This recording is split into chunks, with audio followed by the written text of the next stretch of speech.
Hello everyone, welcome back to my YouTube channel. आज की video जैसे कि आपने थंबनेल या टाइटल में देख लिया होगा, 95% इन मैथ्स के आपके जो 3 मंथ्स का प्लान है उसके बारे में डिस्कस करने वाले हैं। उसके बाद आपको रिवीजन वगैरह कैसे करना है, आपको बैकग्राउंड में जो चीज़ें दिख रही होंगी वैसे ही टॉपिक हम डिस्कस करने वाले हैं जैसे हमने फिजिक्स में डिस्कस किया था। So my name is Shaikh Dubey and बिना देर के वीडियो स्टार्ट करते हैं।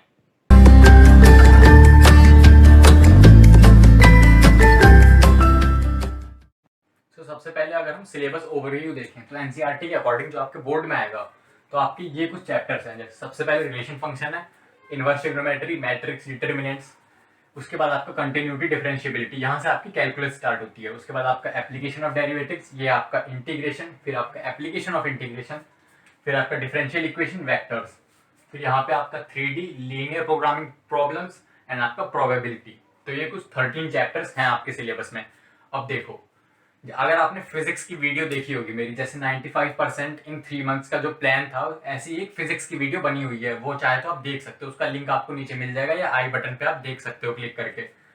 तो जिसने वो वीडियो देखी है वो समझ जाएगा कि यहाँ पे कुछ चैप्टर्स ब्लू से लिखे हैं, कुछ चैप्टर्स यहाँ पे ब्लैक से लिखे हैं। उसका रीजन ये है कि जो चैप्टर्स यहाँ पे ब्लू से लिखे हैं, जैसे relation function, matrix, determinants, inverse, ये सब चैप्टर्स आपके ईजी हैं एंड टाइम टेकिंग ज्यादा नहीं है।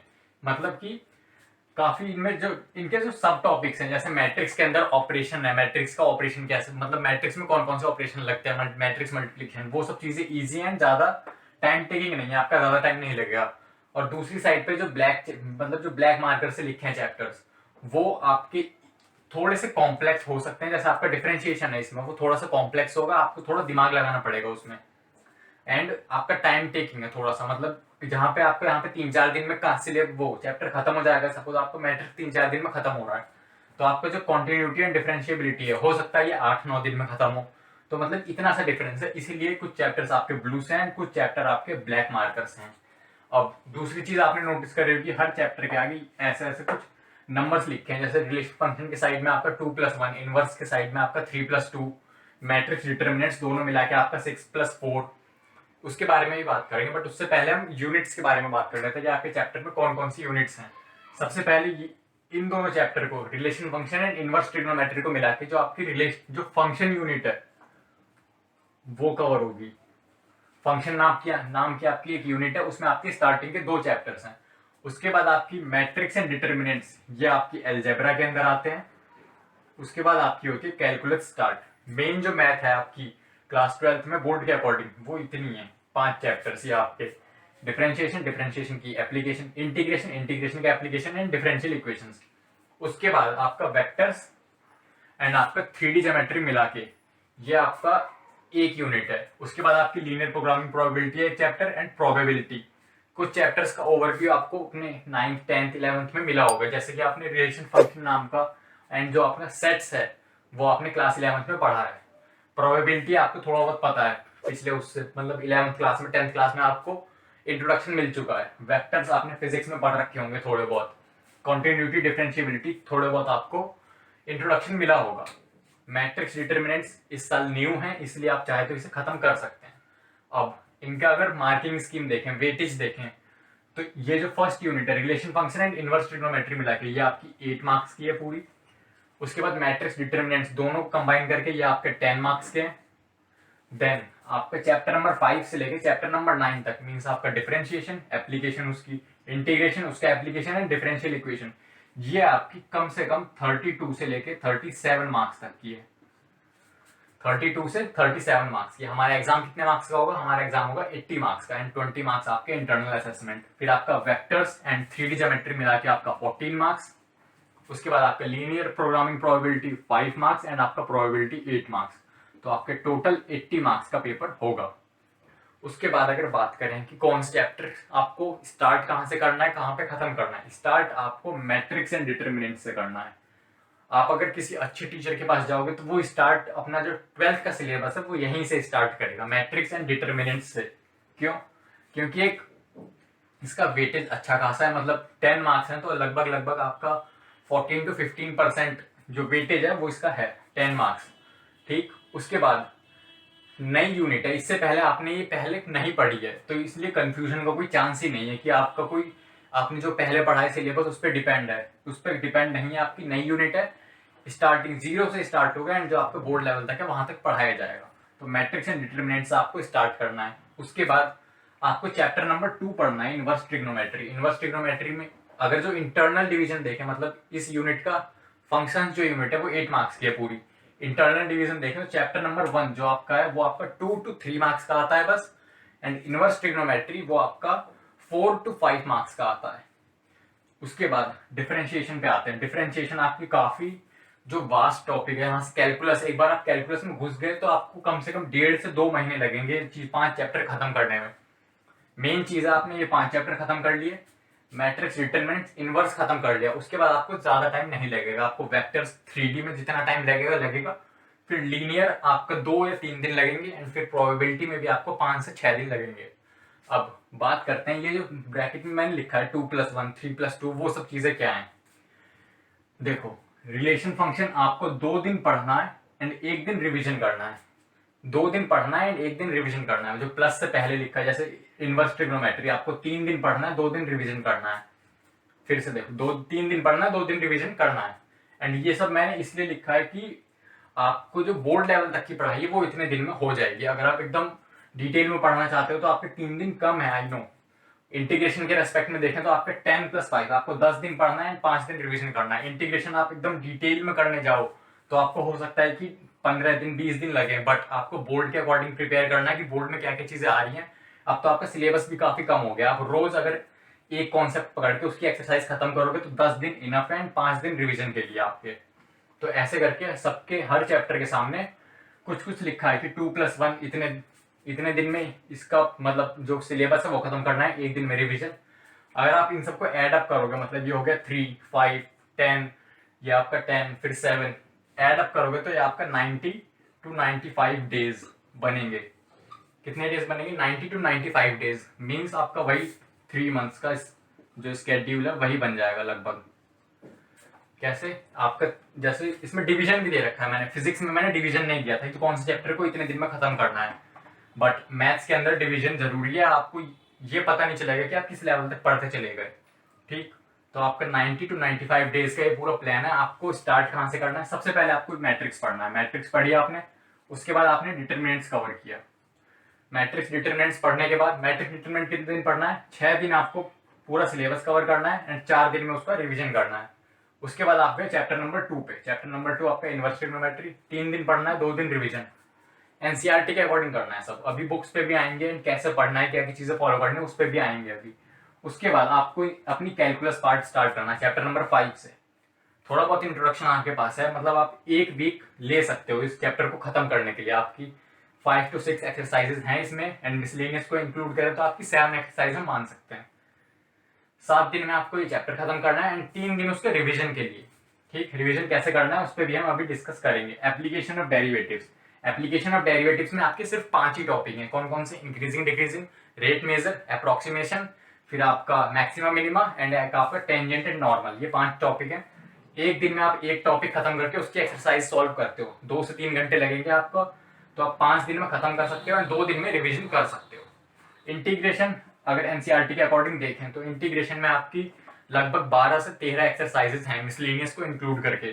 तो आप अगर, एंड उसमें से भी आपका इस साल तो सिलेबस आपका कुछ कम हो गया, तो आप 10 डेज में अगर रोज एक एक्सरसाइज खत्म करो एंड 5 दिन में रिवीजन करो तो आपका 15 डेज इंटीग्रेशन के लिए इनफ है। एप्लीकेशन ऑफ इंटीग्रेशन 2 दिन क्यों दिए? 2 दिन काफी कम टाइम है एप्लीकेशन ऑफ इंटीग्रेशन देखें तो, बट इसमें सिर्फ आपको एरिया पता होना चाहिए कि मतलब एरिया कैसे निकालते हैं इंटीग्रेशन का यूज करके। कोई कर्व दिया होगा उसका एरिया निकालना है। डिफरेंशियल इक्वेशन आपका ज्यादा टॉपिक्स नहीं है इसमें बस, तो आपका 5 दिन आपको पढ़ना है एंड 3 दिन रिवीजन। तो कहां से स्टार्ट करा? मैट्रिक्स, डिटरमिनेंट्स, इनवर्स, फिर आपका कैलकुलस से आपने सीक्वेंस में है डिफरेंशियल इक्वेशन तक। उसके बाद आपको वेक्टर्स खत्म करने हैं। वेक्टर्स 6 दिन पढ़ने हैं, 4 दिन का रिवीजन। फिर आपका 3D में 7 दिन पढ़ना है, मतलब 1 वीक पढ़ना है लगभग, एंड 4 दिन आपका रिवीजन। फिर लीनियर, आपका लीनियर प्रोग्रामिंग प्रॉब्लम्स जो चैप्टर है आपका, ये वाला काफी इजी चैप्टर है। इसमें आपके पास एक वर्ड प्रॉब्लम आएगी 5 मार्क्स की, कंफर्म है। एक 5 मार्क्स का ही एक ही क्वेश्चन आता है इसमें बोर्ड में हर साल। उसके बाद आपका प्रोबेबिलिटी है, मतलब 5 दिन पढ़ना है, 2 दिन रिवीजन। 8 मार्क्स का इसका वेटेज है, एंड 8 मार्क्स में से भी इसका हो सकता है कि आपका 3 मार्क्स के 2 क्वेश्चन आ जाए एंड 2 मार्क्स का 1 क्वेश्चन आ जाए, या फिर एक क्वेश्चन 5 मार्क्स का आ जाए, 1 क्वेश्चन 3 मार्क्स का आ जाए। ऐसे इसका वेटेज है कुछ कुछ। उसके बाद आप इसमें कुछ चीज़ें प्लस माइनस भी कर सकते हो। जैसे अगर आपको मैट्रिक्स डिटरमिनेंट्स पढ़ने में 6 की जगह 7 दिन लग गए तो आप उतना तो मैनेज कर सकते हो। मतलब आपको 100 डेज लग सकते हैं मैक्स टू मैक्स। मतलब अगर मैं लेके चलूँ कि आपकी 10th अक्टूबर को ये वीडियो देख रहे हो, तो अगर 100 डेज उसमें ऐड करें तो आपके लगभग 15 जैन तक आपका सिलेबस खत्म हो जाएगा। 15 जैन तक आपका सिलेबस खत्म हुआ, उसके बाद 15 जैन से लेके आपका 15 फेब तक 1 महीने का टाइम है, उसमें आप दबा के रिवीजन कर सकते हो। अब इसके आगे बात करें कि आपको रिवीजन कैसे करना है, उससे पहले हम एक रेशियो देख लेते हैं कि मैंने किस हिसाब से चीज़ों को डिवाइड किया है। मैंने एक रेशियो निकाला था, वेटेज हो गया आपका अपॉन टाइम टेकन। ये एक रेशियो कैलकुलेट किया, उस हिसाब से मैं बता रहा हूँ कि आपको कौन कौन से चैप्टर्स पहले करने हैं, कौन से चैप्टर बाद में करने हैं। वेटेज, जैसे आप मैट्रिक्स एंड डिटरमिनेंट्स, अगर आप इसको एक यूनिट लेके चलो, इसका वेटेज है 10 मार्क्स का, 10 मार्क्स का इसका वेटेज है, एंड टाइम टेकन मतलब लगभग 10 दिन लग रहे हैं खत्म करने में, रिवीजन को इंक्लूड करके। तो ये आपका रेशियो आपका 1 आ गया। अगर आप 12th चैप्टर को देखो, 12th चैप्टर को मतलब जो ये आपका लीनियर प्रोग्रामिंग प्रोबेबिलिटी है, वो आपका 5 मार्क्स का है, वेटेज 5 मार्क्स की। कितने दिन लग रहे हैं? अगर 2-3 दिन लग रहे हैं आपके, तो ये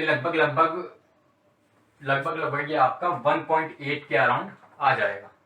सो इन शॉर्ट, आपका जितना ज्यादा रेशियो होगा उतना ज्यादा, मतलब जैसे इसका रेशियो 1 है तो हमने यहाँ से स्टार्ट करा है, जितना ज्यादा रेशियो होगा वहां से चीजों को आपको पिक करना है। लीनियर से हम स्टार्ट नहीं कर सकते क्योंकि एक ही क्वेश्चन आना है 5 मार्क्स का, वो कंफर्म है, इसलिए हमने मैट्रिक्स से स्टार्ट करा है। उसके बाद एक चीज आपको और देखनी पड़ेगी।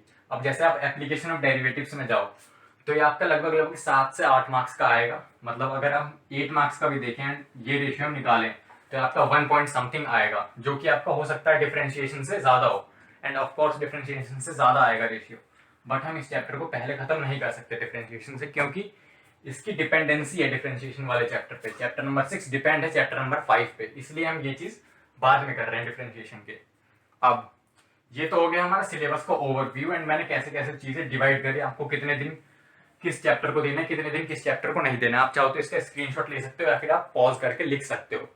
नेक्स्ट चीज इज कि हाँ, अब आपको रिवीजन क्या पढ़ना कैसे है सबसे पहले, एंड आपको रिवीजन कैसे करना है, पढ़ना कैसे है एंड रिवीजन कैसे करना है। इसके बाद देखते हैं आपको पढ़ना कहाँ से है। मतलब कि आपके स्टडी सोर्सेज क्या क्या होने चाहिए। स्टडी सोर्सेज में आप ऑनलाइन क्लासेस ले रहे होंगे, स्कूल में आपकी कोचिंग क्लासेस चल रही होंगी ऑनलाइन, या फिर आप ऑफलाइन जा रहे होंगे। अभी तो सब चीजें खुल चुकी हैं, तो आप हो सकता है ऑफलाइन क्लासेस भी अटेंड कर रहे हो अपनी कोचिंग में। अगर आपको स्कूल में चीजें समझ में आ रही हैं तो आप स्कूल के साथ कंटिन्यू करो, ठीक। अगर आपको स्कूल में चीजें समझ में आ रही है तो स्कूल की क्लासेस के साथ आप कंटिन्यू करो अपना सिलेबस। उसके बाद आपको अगर अपनी कोचिंग में चीजें समझ में आ रही हैं तो उसके हिसाब से आप अपना सिलेबस कंटिन्यू करो। बट अगर आपको कहीं भी चीजें समझ नहीं आ रही तो आप यूट्यूब पे आ सकते हो, बहुत सारे प्लेटफॉर्म है, मैं कोई सा रिकमेंड नहीं करूंगा, बट आप ये चीज देख सकते हो कि आपको जहां से चीजें समझ में आ रही है आपको वहीं से पढ़ना है। आप मेरा चैनल भी चेकआउट कर सकते हो, उसमें मैंने अभी तक मैट्रिक्स, डिटरमिनेंट्स, इनवर्स ट्रिग्नोमेट्री खत्म कर दिया है, डिफरेंशिएशन खत्म होने वाला है कुछ दिन में, 4-5 लेक्चर इसके आ चुके हैं।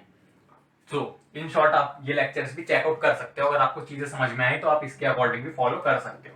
एंड जो भी सिलेबस में कवर कर रहा हूँ वो एनसीईआरटी आर.डी. शर्मा के अकॉर्डिंग है। सो स्टडी सोर्सेज में आपके जो ऑनलाइन क्लासेस, या फिर आपको ऑनलाइन क्लासेस में समझ में आ रहा है, कोचिंग में समझ में आ रहा है, या फिर यूट्यूब हो गया, दूसरे प्लेटफॉर्म पे आपको अगर पढ़ना है तो आप वहां से पढ़ सकते हो। बट मेक श्योर कि आपका जो बोर्ड लेवल तक का वहीं तक की चीजें हों। काफी जगह आपका बोर्ड से आगे चले जाएगा लेवल। अगर आपको बोर्ड की प्रिपरेशन करनी है तो आप मेक श्योर करना कि आप बोर्ड लेवल पे रुक जाओ, उसके आगे आप ना बढ़ो। थोड़ा 1-2 टॉपिक आपके बढ़ जाए तो कोई बात नहीं, बट यस आपको बोर्ड लेवल पे रुक जाना है। स्टडी सोर्सेज में आपका ऑनलाइन क्लासेस हो गया, उसके बाद आपका कोचिंग क्लासेस हो गया, एंड फिर आपका यूट्यूब या फिर दूसरे प्लेटफॉर्म हो गया। मतलब ये 3-4 प्लेटफॉर्म। बुक्स की बात करें आपकी कि आपको बुक्स कौन कौन सी पढ़नी है, बुक्स के अंदर आपकी बहुत सारी बुक्स आपकी मार्केट में अवेलेबल है। आपकी एनसीईआरटी है, एनसीईआरटी एग्जाम्पलर है आपकी, फिर वो आर.डी. शर्मा अवेलेबल है, आर.डी. शर्मा ऑब्जेक्टिव अवेलेबल है। तो ये सारी बुक्स आपकी कुछ कुछ अवेलेबल है। बट अभी के लिए आपको एनसीईआरटी एंड आपके PYQs मतलब कि प्रीवियस ईयर क्वेश्चंस आपको फॉलो करने हैं। NCERT and previous year questions कैसे करना है, आपको NCERT and previous year questions follow करने हैं। आप आर.डी. शर्मा अच्छी बुक है, बट 3 महीने में आप हर चैप्टर की आर.डी. शर्मा सॉल्व नहीं कर सकते, फिजिबल नहीं है वो चीज। एंड आपको ये भी चीज़ ध्यान रखनी है कि आप सारा टाइम मैथ्स को ही दे दोगे अगर, तो आपका फिजिक्स और केमिस्ट्री रह जाएगा।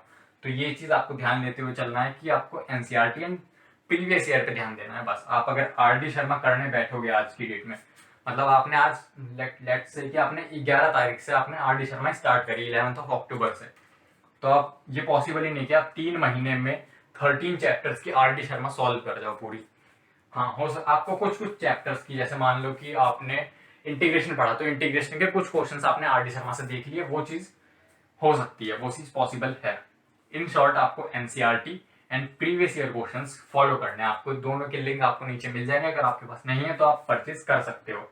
उसके बाद बुक्स के बाद स्टडी सोर्स हो गया आपका, बुक्स हो गया आपका। रूटीन क्या होना चाहिए एक हफ्ते का आपका? देखो डेली रूटीन तो है ही कि आपको मैट्रिक्स अगर 6 दिन में मैट्रिक इंटरनेट मिला के आपको 6 दिन में कवर करना है, तो आपका वीकली टारगेट हो गया है कि आपको 6 दिन में खत्म करना है। उसके आगे आने वाले 4 दिन में आपको रिवीजन करके ये यूनिट आपको फिनिश करनी है बोर्ड के लिए, जिसमें कि आपका एनसीईआरटी के एग्जाम्पल, एनसीईआरटी के एक्सरसाइज एंड आपके प्रीवियस ईयर क्वेश्चंस, ये तीनों चीज आपकी इंक्लूड होंगी इस 6+4 में।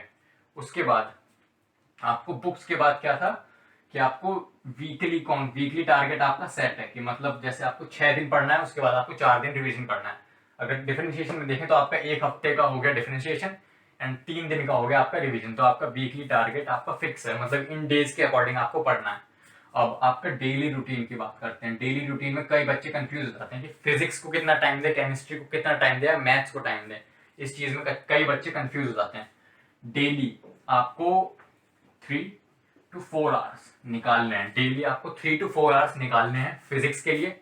सेम मैंने उसमें बताया था फिजिक्स में, वो 3 to 4 आवर आपको मैथ्स के लिए निकालने हैं। एंड सेम कुछ टाइम मैंने फिजिक्स में भी बताया था। आप क्या कर सकते हो कि आपने जैसे 3 to 4 आवर्स आपको कंटिन्यू तो पढ़ना नहीं है। आपने जैसे आप 2 घंटे पढ़े, ठीक, उसके बाद आपने बीच में एक ब्रेक ले लिया, आप आए, आप 2 घंटे फिर से पढ़े, या फिर 1.5 घंटे 1 घंटे जितना भी आपने चूज कर रखा था टाइम पीरियड, उतना आप पढ़े, ठीक। ये लेट से आपका मैथ्स का टाइम हो गया। आपने बीच में एक लंबा गैप ले लिया, मतलब आपने 1-2 घंटे का ब्रेक ले लिया, उसके बाद आप फिर आए, फिर आपने फिजिक्स स्टार्ट करी। आप ऐसे कर सकते हो। अभी आपको बाहर, मेरे को नहीं लगता कि आपको बाहर अभी जाने की कहीं जरूरत पड़ रही होगी, तो इसलिए आपके पास जो ट्रैवलिंग का टाइम है उसको भी आप सेव कर रहे हो। क्या होता था पहले कि कोई बच्चा अगर कोचिंग जा रहा है, स्कूल जा रहा है, तो उसका आधा टाइम ट्रैवलिंग में भी जाता था, जैसे 1 घंटे 2 घंटे ट्रैवलिंग में चले गए, वो टाइम आपका बच रहा है, उस टाइम को आप यूज कर सकते हो।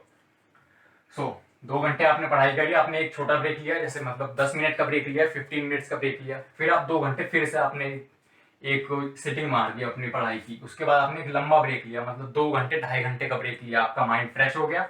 आप फिर से 2 घंटे फिजिक्स पढ़ी, उसके बाद आपने 10-15-20 मिनट का ब्रेक लिया, फिर से आप 2 घंटे पढ़ लिए। तो ऐसे आपके टाइम स्लॉट आप बना सकते हो अपने अकॉर्डिंग।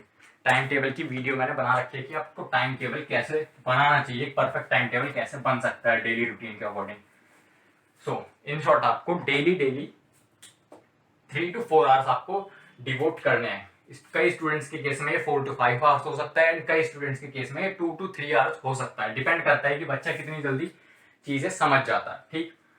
अब एक चीज आप इसमें ये भी कर सकते हो कि अगर आपका लीनियर प्रोग्रामिंग वाला चैप्टर है, लेट से आप लीनियर ये वाला चैप्टर पढ़ रहे हो, चैप्टर नंबर 12 एलपीपी, आपको 2 दिन में खत्म करना है। आपका ज्यादा लंबा चैप्टर नहीं है, आपकी वही एक आपने सीक्वेंस समझ लिया कि इसको सॉल्व कैसे करना है, मेथड क्या है, स्टेप्स क्या क्या है।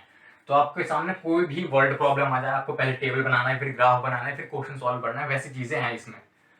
आप एक बार समझ गए क्या चीज करनी है, तो आप हो सकता है कि पहले दिन आपने 5 घंटे लगा दिए, दूसरे दिन आपने सिर्फ 2 ही घंटे लगाए, तो आप प्लस माइनस अपने अकॉर्डिंग कर सकते हो। बट जो एवरेज है वो आपको 3 to 4 आवर्स पढ़ना है।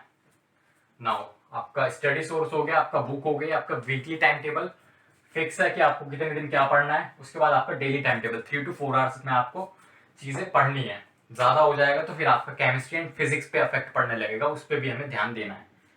इसके बाद जो हमारी लास्ट चीज है वो ये कि हम रिवीजन कैसे करें। रिवीजन कैसे करना है, रिवीजन कैसे करना है, देखो सबसे पहले तो लेट्स से हम मैट्रिक्स का एग्जांपल लेते हैं। मैट्रिक्स में हमने चीजें पढ़ ली, हमने मैट्रिक्स की इक्वालिटी पढ़ ली, प्लस माइनस कैसे करते हैं, मैट्रिक्स मल्टीप्लिकेशन, इनवर्स, मतलब मेन चीजें हमने कवर कर ली।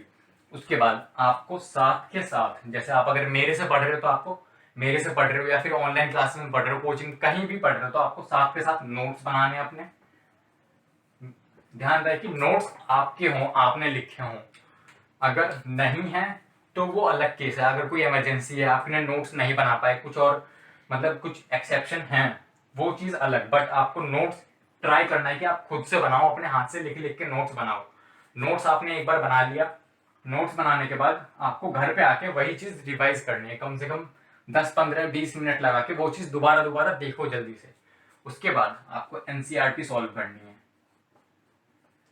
क्या करना है, आपने सबसे पहले लेट्स से कि आप लेक्चर अटेंड करो, लेक्चर अटेंड करते करते आपने नोट्स बना लिया। अपने नोट्स बनाने के बाद आपने थोड़ा ब्रेक लिया, उसके बाद आपने 10-15 मिनट में नोट्स एक बार ओवरव्यू ले लिया क्या क्या पढ़ा था, एनसीईआरटी पे आए उस पर्टिकुलर टॉपिक पे, वो चीज़ हमने सॉल्व करी। एनसीईआरटी के बाद क्या करना है, एंड ऐसे ऐसे करके आपने 3-4 दिन में लेट्स से आपका मैट्रिक्स चैप्टर खत्म हो गया। मैट्रिक्स चैप्टर खत्म हो गया, उसके बाद जब रिवीजन का टाइम आएगा, मतलब आपका 6 दिन में खत्म हो गया चैप्टर एंड 4 दिन बचे आपके, 4 दिन में आपको PYQ सॉल्व करने, प्रीवियस ईयर क्वेश्चन। ऐसे पढ़ना है आपको। आप लेक्चर अटेंड करते time notes banana. Let's say कि आप मेरे ही लेक्चर अटेंड कर रहे हो, तो लेक्चर अटेंड करते टाइम आपने नोट्स बना लिए। नोट्स आपने जैसे लेक्चर खत्म हुआ उसके बाद आपने क्या कहते हैं 15 मिनट 20 मिनट का ब्रेक लेके अपने नोट्स को जल्दी से रिवाइज कर लिया। उसके बाद आप एनसीईआरटी सॉल्व करने बैठ गए उस पर्टिकुलर टॉपिक पे। 3-4 दिन में आपके 3-4 दिन में लेट्स से आपका जो लेक्चर रोज होता गया एंड आपका चैप्टर खत्म हो गया। 3-4 दिन में आपका चैप्टर खत्म हुआ एंड 3-4 दिन आप ये 3 चीज लगातार करते जा रहे हो, मतलब लेक्चर अटेंड कर रहे हो, नोट्स बना रहे हो, फिर उसको रिवाइज करके एनसीईआरटी सॉल्व कर रहे हो। चैप्टर खत्म हुआ, चैप्टर खत्म होने के बाद आपको एक रिवीजन मारना है अच्छे से अपने नोट्स से। उसके बाद आपको प्रीवियस ईयर क्वेश्चंस सॉल्व करने हैं। प्रीवियस ईयर क्वेश्चंस मतलब आपके जो 10 ईयर्स की बुक आती है अरिहंत की ज्यादा बच्चे खरीदते हैं, चैप्टर वाइज 10 ईयर्स की बुक आती है, वो चीज आप रेफर कर सकते हो, वहां से आपको ये चीजें सॉल्व करनी है। नाउ हमने क्या क्या डिस्कस कर लिया, हमने सिलेबस की स्ट्रेटेजी डिस्कस कर ली कि हमारा सिलेबस क्या क्या है, वेटेज कितना कितना है, सबका कितने दिन लगेंगे कवर करने में। उसके बाद हमने स्टडी सोर्स मतलब कहाँ कहाँ से पढ़ना है आपको, जो जहाँ से चीज़ें समझ में आ रही है वहाँ से पढ़ना है। बुक्स कौन कौन सी आपको रेफर करनी है, आपका वीकली टारगेट क्या होना चाहिए, डेली टारगेट आपका क्या होना चाहिए। अभी हमने डिस्कस किया कि हमें रिवीजन कैसे करना है। अब मान लिया कि हमारा 15 जैन को हमारा जो सिलेबस है वो खत्म हो गया, 15 जैन को हमारा सिलेबस खत्म हुआ, तो 15 जैन के बाद आपका अगर मैथ्स का एग्जाम देखा जाए तो वो मार्च के मिड में होता है कहीं, मतलब 10 मार्च से लेकर 20 मार्च के बीच में आपका होता है। बट आपका जो एग्जाम है वो आपका मेन 20 फेब से लेके 25 फेब के बीच में स्टार्ट हो जाता है, मतलब इंग्लिश, फिजिकल एजुकेशन, फिर आपका फिजिक्स 3rd to 4th मार्च के बीच में हो जाता है, तो उन पे भी आपको ध्यान देना है। तो अगर हम देखें तो हमारा 15 जैन से लेके हमारे पास कब तक का टाइम है, 15 जैन से लेके हम लेट कर देते हैं कि हमारे पास 10 फेब तक का टाइम है, लगभग 1 महीने का टाइम है हमारे पास। तो हम इसमें क्या करेंगे, हम इसमें एक रिवीजन तो इसका साथ के साथ हो जाएगा पढ़ने के बाद, उसके बाद आपको दूसरा रिवीजन मारना है, रीडिवीजन कैसे मारना है आपको, 15 जैन से लेके आपको 31 जैन, मतलब 31 का मंथ होता है जैन, तो आपको 31 तक एक रिवीजन मारना है अच्छे से। उसके बाद आपके पास जो 10 से 11 दिन बचेंगे ये वाले, उसमें आपको सैंपल पेपर सॉल्व करना है। आपके सैंपल पेपर सीबीएसई की तरफ से तब तक तो आ ही जाएंगे, आपको सैंपल पेपर सॉल्व करने हैं, कम से कम 10 से 12 आपको सैंपल पेपर सॉल्व करने हैं। इतनी चीज़ें आपने फॉलो कर ली एंड स्टेप बाय स्टेप अच्छे से फॉलो करी, तो आपको अच्छे मार्क्स लाने से कोई नहीं रोक सकता। आपके कितने मार्क्स आ सकते हैं, आपके 90 to 95, एंड अगर आपने एकदम सीरियसली पढ़ाई करी तो हो सकता है आप 95 क्रॉस भी कर सकते हो। ये डिपेंड करता है आप पे कि आप कैसी चीज़ें फॉलो कर रहे हो। तो हमने अभी तक स्ट्रेटेजी, आपका वीकली रूटीन, डेली रूटीन, आपको बुक्स कौन कौन सी फॉलो करनी है, स्टडी सोर्सेज क्या क्या होने चाहिए, वो सब के बारे में डिस्कस किया। ऐसी वीडियो हमने फिजिक्स के बारे में भी बनाई थी, एंड आप चाहो तो मैथ्स के लेक्चर आप चेकआउट कर सकते हो, वो चैनल पे हैं, उसके लिंक आपको नीचे मिल जाएंगे या फिर आई बटन पे क्लिक करके वीडियो मिल जाएगी। इसी के साथ आज का वीडियो खत्म करते हैं। इसके बाद हम केमिस्ट्री का भी सेम वीडियो लाने वाले हैं, 95% आप कैसे ला सकते हो 3 to 3.5 मंथ्स में। आज की वीडियो के लिए इतना ही। वीडियो अगर अच्छा लगा तो वीडियो को शेयर करो अपने ग्रुप में, वीडियो को लाइक करो। अगर कोई कुछ पूछना है तो आप नीचे कमेंट कर सकते हो या फिर इंस्टाग्राम से मुझसे पूछ सकते हो, उसका लिंक भी आपको नीचे मिल जाएगा। मिलते हैं अगली वीडियो में, तब तक के लिए बाय।